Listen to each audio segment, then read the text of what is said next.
Ladies and gentlemen, kwa majina naitwa Vincent Ogam ama Bitushan ukipenda. Tuko ndani ya 100% 254, always ni B Media. Tunaletenga uhondo pindi tu yanapochipuka.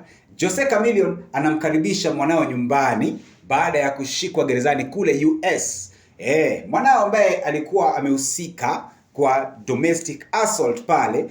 Ilikuwa na link pale na pregnant partner Angelica Beka. Na sasa hivi kuna mbwembwe na sherehe nyingi sana katika jamii yake Jose Chameleone. Kwani haujui?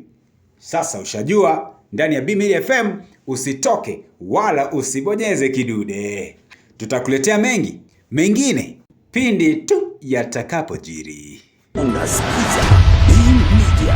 Na hiyo ni mba.